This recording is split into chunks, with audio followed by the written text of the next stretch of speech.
Hello and welcome to the Eagle Insights podcast. I'm your host, Henry Conti, the communications coordinator with the Bellbrook-Sugarcreek Local School District. On this edition of the podcast, I have Blake Barnes, the engineering teacher with the district. This may be a better one to watch because he gives us a great tour through his rooms and all of his very fun technological toys. Blake does a ton behind the scenes and you'll want to hear about everything he does, so keep it playing and cue the Eagle. Blake Barnes, thank you so much for being with us today. I really appreciate you letting me invade your space and talk about what it is you do here with us in the district. So tell me a little bit about yourself to start out with. How long have you been with us? That's a good question. I usually lose track of that pretty quickly. I've been with the district since about 2012, but not teaching in the district until roughly about 2014, 2015, somewhere around there. I always lose track, but Gotcha. Yeah, it's been around a decade or more. Yeah. And what are, it's kind of this interesting dynamic because you don't work for the district specifically, you work for the Career Center. Correct. So tell us, how does that work? Because I think there are several teachers with the district, and I think a lot of times community members don't really understand what all that means. Yeah, so when I was originally hired in the district, I was hired as a math teacher, and then I also subbed in a few periods a day to help out our former engineering teacher, Jack Hunt, when he was here with some of his course load. And then after he retired, I sort of moved into the engineering department full time. And then within the last few years, the engineering department was then taken over by Greene County Career Center. And so I was no longer employed by Bellbrook, but my new boss became the Greene County Career Center. However, we still teach Bellbrook students in our Bellbrook facilities as a satellite teacher. So nothing really changed in terms of the environment for the students. Right. It's just who my employer was. Gotcha. And so obviously the district, for those of you who don't know, the district contracts with the Greene County Career Center, and that's why you get to stay and be a part of us, which we love. But so you mentioned you were a math teacher. What other jobs have you kind of had with the district in the past? I know you were a track coach. Yeah, so when I first got introduced to the Bellbrook community, I got hired on as an assistant cross-country coach back in 2012, I believe. And then at the end of that school year, I also volunteered as a track coach to help our team out there. And then after that, got hired on as a coach for a few years. And then I coached both for a handful of years. I mean, there's so many kids that went through, I kind of lost track of how long we did for, about 5 or 6 years. And then after I started having my own children is when I had my wife kind of put the kibosh on it, and I had just stick to teaching and not as much extracurriculars for coaching. All right. Tell us a little bit about this room that we're in. I know this is your room and next door is your room. So you've got a lot of space, but you also have a lot of toys. Yeah. And it's kind of an optical illusion because I do have two of probably the largest rooms in the building. But when you cycle through 130 students in a space where they're all working on projects that can range from, a circuit board that they're trying to wire to, a ramp to test out their senior capstone design, the space gets pretty small very fast. Yeah. And so we do spread our elbows out a little bit throughout the day, each day, but we do have two spaces. This is our open lab space. In this room, we have computers set up around the room for students to work on their programming. So that we have a robotics unit we do. They work on that. Our digital electronics students use the computers to simulate their circuits before they build them. And so those computers get used pretty extensively, and then we also have tables in the back for lab space for our electronics kids to solder or do their boards in the back. And then this space up front is a little bit more free to move around if kids need more space to test their robots, test their designs of various sorts. And then next door we have another room that's our computer design lab, and that's more set up for our CAD modeling design, our architectural design courses, where the students are working on computers predominantly most every day and not doing as much lab experiments. And so they're on those computers in there, which it's kind of handy. We've got some stadium sort of style seating, so the students have a little bit better vantage of view. So both spaces get used all day, every day, pretty much. It's pretty busy in here. So this is kind of like the freedom space of like how much, for the people who might not know, it's just all hands-on in here, pretty much, isn't it? Mm-hmm. Yeah, and so depending on the course that the students are in, I mean, they could be working on robotics. Like right now, you maybe see it in the background, some cardboard boxes. The students just designed safes that they had to wire a circuit board or a circuit together so that when they pushed a button, the safe would unlock and the door would open. Right. Okay. So it's pretty bare bones in terms of that, but that takes up a lot of square footage in the room, and there's a lot of equipment and materials that the students need each and every day. So, gotcha. Do you have a favorite project that like every year we're going to do this, and it's the thing you look forward to? You're smiling, so I know you got one. Yeah. In fact, I didn't do it this year. I tried a little bit different project that the kids actually ended up enjoying, but it's the infamous marble sorter project. So when we do robotics, one of the end projects of that unit, the students have to design a machine that will sort 3 different materials into 3 different bins. So it's to simulate a recycling machine that would be able to take different materials and be able to sort them. So essentially, it's a marble sorter, and it sounds very simple in terms of opening problem statement, but in terms of keeping it calibrated and in the lighting and keeping it the same every day. The variables are constantly changing. If you put it at 4 inches to the right on day 2, it's not going to work the same. Right. And it brings along, usually every year, a handful of kids that cry about it, which unfortunately I enjoy, because seeing the kids come up against an obstacle that they're not successful on the first try, I find that more successful than the ones that get it immediately, because then they learn so much more that, hey, I failed. Okay, let's go back to the drawing board. Let's go back to an earlier design. What failed? What didn't work? Do we have to start all over? Do we have to tweak a certain part of our design? And then they have to, go back to that iterative process and just keep working through until they get a prototype that actually functions at the end. And then, usually those that cry, at the end they're cheering because they've accomplished so much because they didn't think they'd ever make it happen. So I enjoy that project, not for the pain and suffering of my students, but also because of that, because they end up remembering that project so much more than the others. It's life lessons, right? It's for sure. Oh, this didn't work, but so what are you going to do about it? Yeah. So, gotta love that. Being a true teacher. Because you have a lot of the really nice toys, you get asked to do a lot of stuff around the district in terms of creation. You've made a couple things for me in the past. So can you talk about that a little bit? What are some of the things, and if we need to walk around and you can show us, that'd be great. But what are some of the things that you have created, like maybe even just some of your favorite projects that you've done kind of extracurricularly? Yeah. Well, I'll start with the history of why we have the machines in the first place. So when I came into the program, Jack Hunt and our former principal, Chris Baker, and Dr. St. Pierre, they had really invested in starting this program, and they invested in some additive technology with 3D printers. So we had a couple of 3D printers in here in the rooms that the kids use pretty regularly, but which is super beneficial, but it's not the only technology that you can use in an environment like this. And so I really pushed for getting technology as subtractive technology, so we pushed and raised money to buy a laser cutter engraver to have in the facility space as well. So one of my big pushes for that was, we could fabricate some of the parts and materials that we use for our classes in-house, so at a much cheaper price than having to buy it from a vendor of sorts to save our program money. But then also we could use it to do other jobs or projects throughout the district to save the district money, but then also raise money for our program as well. And so that was sort of the drive for getting that new additional technology. Also, it's a cool experience for kids to design something and then have it laser cut out and hand it to them. I just did some Christmas ornaments for some kids a few weeks ago that they're like, "Oh, this is kind of cool." It turned out really nice.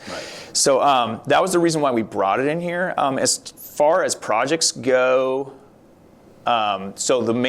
when we started it, I worked with our athletic director, Charlie Odell, and he and I had talked extensively about how much money we spend on trophies and awards each year within the district. And we kind of worked out a formula for if I could make them myself, saving the athletic department money, but then also bringing in money to our program. It seemed like a win-win. He was all on board. I was on board that essentially, 100% of the money goes back to our kids, one way or the other. It goes either through athletics or to the engineering. So at this point, I make about 99% of all of our high schools, at least, awards for any meets that we host, our spring, fall, and winter sports awards that we recognize our students in.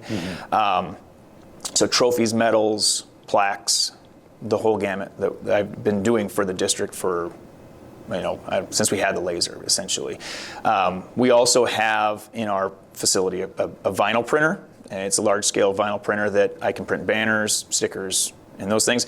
I'm not very good at it. You're being modest. Well, it's a skill set that I know people spend their careers, learning how to do and perfect, and I am not that person. But for the district, over the years, I've made several banners for either for advertising or for school culture, stickers for sports teams or individuals to hang up in their classrooms or for their programs themselves, at essentially at a price that helps the people in our district that are trying to do it save money, so they're not having to spend unnecessary funds at a third-party vendor, but then also, again, bringing money into the program for our students so we can essentially that they can do cooler projects. That's my goals. The coolest projects are the best projects. So tell me about your favorite project that you've done. This is the Quarto game board.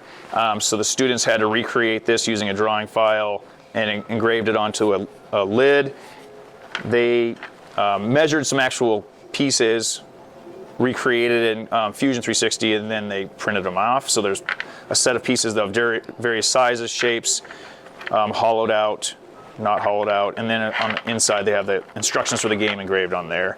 And so we laser cut all of the wood pieces out separately, and then the students glued them together, assembled them, and then we 3D printed all the pieces. And every student had one of these. They were able to get their initials engraved onto the lid with some logos for this district, and then this was the place where the handle that they designed custom, they would just glue it into there so it would lift the lid off. So I had some, had some really elaborate, like there's a Thor's hammer, there was, all sorts of things that they got to be creative with. So this one was a pretty cool project that took a lot of time to assemble them all. And then on the sides, I guess we engraved just Bellbrook signage. But that was a lot of fun. It was a lot of work, but it was a lot of fun to do that and give them something tangible that they could assemble and then take home and play, essentially, if they wanted to. But that's awesome. Yeah. Can you show me some of the stuff? Do you mind? And take a walk around? Yeah, do a little walk around. All right. So if you're looking around, you're thinking to yourself, man, this is a little bit of a messy space. If you have any kids of your own, you think about the fact that if you ever ask your kid to clean their room and they usually shove it all under the mattress or whatnot, I have 135 of those. So it's a battle that we constantly fight, but it comes and goes, and messy and then clean. But in this room, as you probably saw, we have computers that line up both of the walls of the room. In the back of our room, we have our lab tables for our digital electronics students that at this point I think are some of the messiest wire cutters on the planet. But they're currently working on a project for a fireplace design that will cut off gas to the fireplaces. So they're on the tail end of that project. In this back space, so this used to be the wood shop for the district back when we had wood shop here, that has morphed into, somewhat storage, and then also houses our newer technology for the school. So the vinyl printer, that big old monstrosity that's right there, that's what I use to print off banners, signs, stickers, whatever various projects I get from the district. This machine right here, this is my baby. This is the laser cutter engraver. So this is the machine that we cut out and engrave on all of the plates we use for trophies, plaques, awards, student projects, and the like. So this machine gets used pretty extensively every week. It's taken a large part of my life so far, but it's saved me a lot of time as well. In the back corner, we have a CNC router that I'm still getting, set up, ready to work. So it would do essentially similar work that the laser does, but without using a laser. It cuts out of the wood. So some of the projects that I would do on the laser, I could actually siphon off onto that, so they don't have to use it for everything. Gotcha. So this is the reason why these are housed in here is the laser needing something to take the fumes out. Ventilation. Yeah, and get them out of the building. But this space, so you can see a lot of trophies.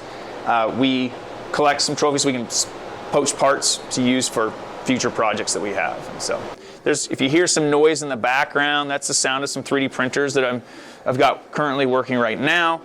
So we have one MakerBot printer that's on this side only because there wasn't enough counter space for it on the other side of the room. But on the other side of the room, we have 4 more MakerBot 3D printers that are on the counter. And then these are our original 3D printers that the district purchased through grants and other funds over a decade ago. And these, unfortunately, they're on their last days. I've had to dissect and poach parts from one for the other so to keep them working. Even though parts break and they're starting to deteriorate because of how old they are, these still produce prints at the highest quality of any of the printers that I've ever used. So I'm trying to use them for as long as I possibly can.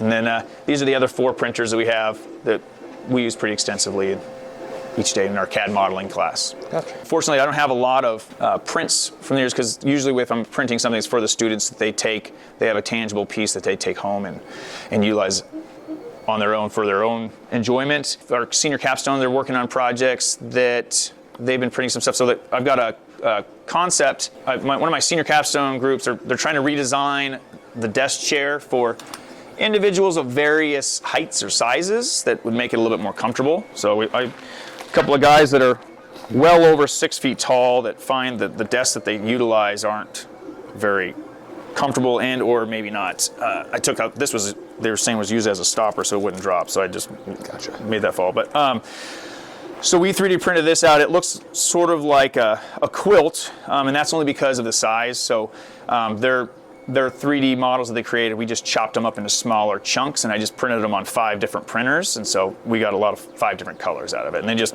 we're able to adhere them back together using some 3D printing pens, and now they have their concept of their model that they've been sort of working on, and they'll do some testing on various things of this as they go through the year.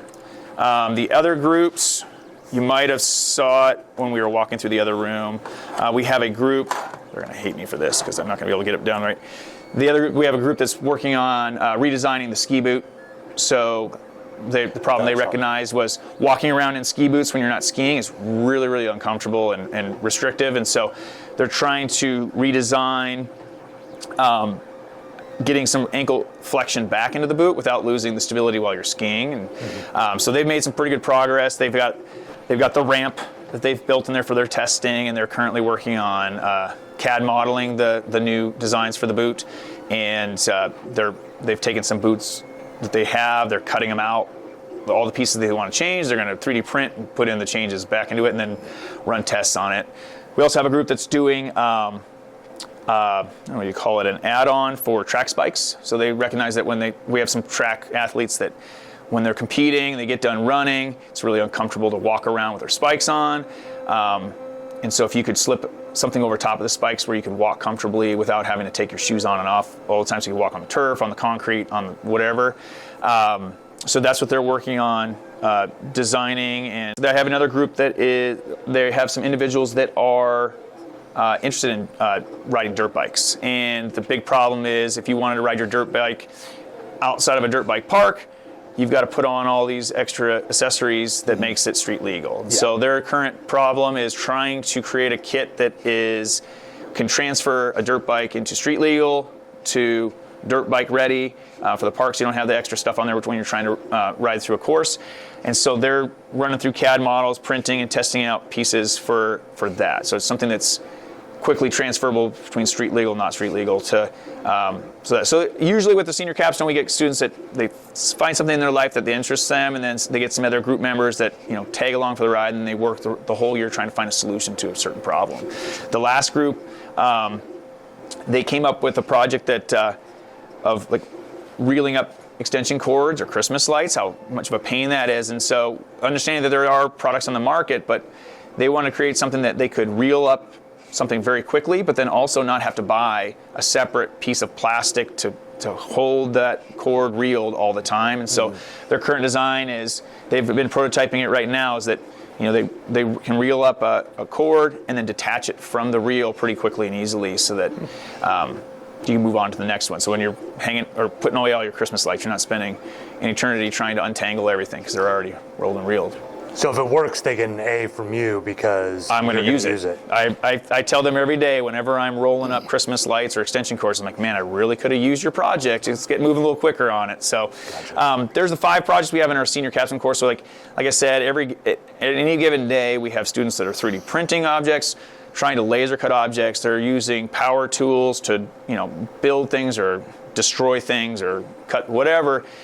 We have students working on robotics, digital circuit boards, CAD modeling software, the whole gamut. So the opportunities that we provide for our students here in the district are pretty extensive comparatively to most schools across the nation. We give our students a lot of opportunities, and that's just for the engineering department alone. It's one thing for a school our size that we're not small, but we're also not a big school, but we still give our students quite a few opportunities to pursue things that interest them before they're going off to college and paying $20,000 or $30,000 a year on something they think they're interested in. Right. So. All right, Blake, it's time for the flyby. Okay. First question: what is your favorite food? Favorite food? I mean, if I had to have a food that I could eat probably too much, is probably pizza. Yep. What are the toppings? What do you go with? Oh, that's a good one. I don't know. I'm pretty open to most toppings, unless it is of the sardine nature. But I like to sample them all. It's type of pizza. I like more of a thinner pizza. I'm not a Chicago style kind of guy. Gotcha. But for most toppings, I'll try. People that don't like pineapple on pizza, they're crazy. Thank you. Yeah, I love the fact when I moved to Ohio that they put black and green olives on pizzas. I thought that was like the best thing ever. So. No, I'm pretty liberal when it comes to toppings. I'll put whatever on there. Gotcha. All right. What about favorite drink? Favorite drink? Teacher edition. Oh, Lordy. My Achilles heel would be Mountain Dew. Okay. But as a teacher, since I've started teaching, the one thing that gets me through the day is coffee. Gotcha. What is your go-to emoji? In my life, because I like to point out the sort of the silliness of life in general, or when people do silly things, it's the emoji with the hand, palm to the head. I use that one pretty extensively. Gotcha. All right. What is your favorite movie or TV show? What are you watching currently, maybe? Or what's the if you're flipping through the channels and it's on, you stop and watch? Yeah. So I'd say, I don't necessarily know if it's my favorite movie of all time, but I will say that the movie that, if it's on TV, doesn't matter what point the movie it's at, I'll watch it from there to the end, is Shawshank Redemption. Yeah, I mean, it's everybody's. It's quality. I mean, every time I see it, it's like I'm watching it for the first time. Currently, I mean, there's not a whole lot out there right now that I'm watching, but currently watching the new animated Spider-Man series on Disney. That one's been fairly decent, but. Gotcha. All right, and then a go-to quote, maybe something you say to the students a lot, or your own kids, or tell yourself to get you back on track. I am a big fan of using analogies pretty on a regular basis. So I don't have really a one go-to that I use, because I usually they come off the cuff. So I'm not sure if I use any quote that's been done before, I guess, from someone else. I think the one I've been using a lot lately is for my students that, if I tell them hey, you get to work and they say, well, I was doing this thing, or I'm doing more than the person next to me. That's like the second step of a ladder, bragging about being taller than the first step of a ladder. That's not that impressive. Just get back to work. Let's get going. Yeah. And so that one I've used a few times in the last couple of weeks. But yeah, the quotes usually change and morph depending on who I'm talking to and what application needed. But I really don't have one that I use. Gotcha. I guess the one I use the most is, I would agree with you, but then we both be wrong. And I guess that one's been used probably pretty regularly in my lifetime. Gotcha. All right. And then last question. If you could go back to the start of your teaching career, what would you tell yourself and would you listen? I don't know what I'd tell myself. I thought about that, like if you could do it, like if you could do it all over again, would you do it differently? Sure. But when you think about that, like if you did the old butterfly effect, if you did one thing differently 20, 30 years ago, then nothing would be the same that I have currently. So I have so many joys in my life right now, even with the ups and the downs. Like if I changed one thing about what I did, then I wouldn't probably have met the people that I've met and been to the places that I've been and seen what I've seen. So I would just, I like what I've done so far. I just tell myself, like, just relax and enjoy the ride because it's been a pretty good one so far. Awesome.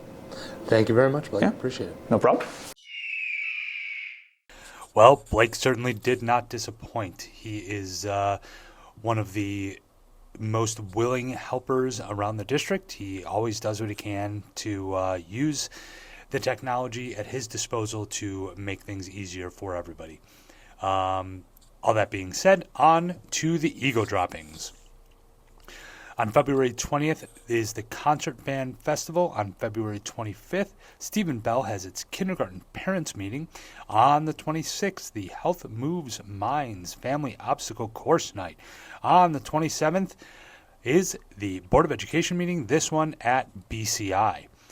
We step into March, and the Music Boosters meeting is on March 3rd. The high school band concert is on March 5th. The middle school play is the 7th and the 8th. That play is Miss Nelson is Missing. On March 10, the middle school band has a concert. On March 11th, the 6th grade band and choir concert is that night, as well as the PTO meeting. On March 12th is Future Chef. On March 13th is STEAM Night, which is a great event throughout the district. And on that night, we also have the Board of Education meeting. Thank you so much for staying along and playing along with us. Please make sure to like, follow, and subscribe, and we will see you again soon. I want you all to have a good day. And if it can't be a good one, make it a great one.